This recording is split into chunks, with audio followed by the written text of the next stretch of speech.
Hey guys, this is Ollie D'Amico or Ponage, and I'm just going to be commentating on this gameplay of Werewolf. Now, in this specific gameplay, I am doing what's called power teching or teching fast, and what I mean by this is pretty much I just am emphasizing on leveling not my villager, but instead upgrading my army. Now that deer just randomly exploded. I don't know why. Um, I question that. Now remember, this is not a live commentary. I've already recorded this, and now I'm analyzing it right now for the first time, actually, while commentating it. Um, as you can see, I did start with the strange doll or voodoo doll. It'll give me a nice little bit of gold, which will allow me to buy all of the lumberjacks I need. Now with this specific strategy, you really want to emphasize on fast lumber rather than fast farm animals, which is the exact opposite of the power leveling or fast leveling strategy. As you can see, I purchased my mining pickaxe and I bought all of my lumberjacks instantly. Now the reason why this tent is sort of just out in the open, like, holy shit, this guy's a new baser. Don't worry, I know how to base. I've been playing this game for a while. It's just having a base right there just allows you to waste zero time and just start building. Now, as you can see, I don't base my entire base right next to the little dwarf salesman. I actually move a little southwest, or yeah, southwest.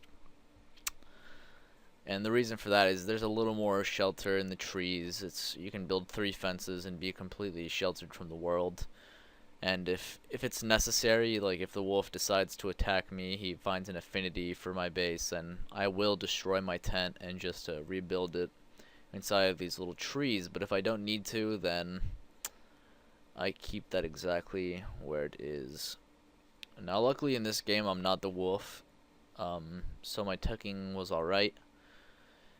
The only difference that happens when you're wolf is that usually that first night is the only thing that holds you back. After that, you're back on track. But the first night's pretty important for harvesting resources in order to cull with. Again, the strategy does revolve around culling, like most successful strategies do in version 1.24c, and that's just because it's such a useful technique, and it's really quite overpowered. It's the only thing that you can really play. I actually recently taught a friend how to play this game, and it was his very first time, and I just walked him through how important culling was, and he had the second highest score in the game. I was first, and he was second, so learning how to cull correctly is definitely important. As you see here, I sold all of my ores, both gold and iron, in order to make as many sheep as I could, and since they're still early, I'll be able to cull all of these guys together for some profit. Now, since I'm just teching, culling isn't really necessarily gonna be fast this time. I'll let my sheep grow all the way, but like I always cull, I never wait for pigs to go to maximum. Whenever sheeps go to max, I cull both my sheep and my pigs. Now, what you just saw me do is I sent my my dog to go kill Oberon. Your dog becomes your best friend when it comes to being your patron for selecting your sheep and pigs to be purchased and whatnot. But right now, since I'm not really doing anything, I'm not traveling too far from my base, I can just walk over there and cull my sheeps and then buy some more. So my dog is better spent killing Oberon, which is another broken part of this version. As long as you're allied with the animals, you can have any of your units that don't draw aggression kill bosses. Now what this means is you can have your dogs kill bosses, you can have your militiamen do it, you can have your adolescent males do it. The only thing that doesn't work is if you have a wandering hunter, which automatically unallies animals, or if you're holding a spear, or if you are unallied to animals in any way. So make sure you do ally your animals if you want to pull this off. So right here, my sheep have just reached maturity. I just walk my villager over and have my dog attack Oberon since that's a priority. Easy 1250 gold. And now you can see that I buy 6 pig and 6 sheep. Bought a little less sheep than necessary, but that's alright, because then I just sold it. Sold my stuff, bought some more. Now I will eventually regret what I just did. I'm going to start building right away. I don't know why I decided to go mine some ores. I should have just started building my blacksmith and my war hut, but I'll realize in a little bit and just start doing it. Now my dog is going to finish Oberon pretty soon. You don't have to babysit him. There he is. I have my dog bound to the 2 key, so it's really easy to control him. I just click 2 to toggle his appearance and double click 2 to go to him.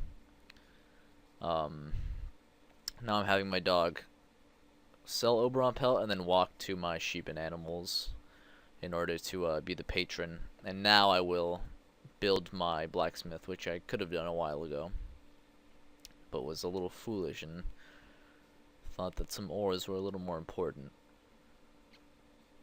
So you just keep track of my gold right now, 465. And my dog, as you can see on the minimap, he's getting close to the little dwarf miner, and bam, 1715 gold, and my dog will appear here shortly. I use shift click for rally points, if anybody's wondering how to do that. I just rally pointed my village over there, and now I'm building the war hut. And soon my sheep and pigs will be ready to cull. And after that I can just keep mining for resources instead of, mining in order to smith rather than just for gold. So 4,000 gold right now. You buy max sheep, max pigs, and then you're going to want to start spamming your archers. So this is the second day, and by the end of this day I'll already have a reasonable army. I'll have at least 12 archers, which is an entire selection unit. And what I do is I'll click on all of my archers that I have and I'll put them into separate sub-units. So 5, 6, 7, and then 8 if I get the extra 5 gold. And that's important when microing your army. And yeah, so I mean, pretty simple. Teching very fast is very easy, and it revolves primarily around culling. As you can see, I just bought a second batch of max sheep, max pigs, and my limit is 2 maxes. I'll only buy 2 maxes because anything more than that you're losing gold.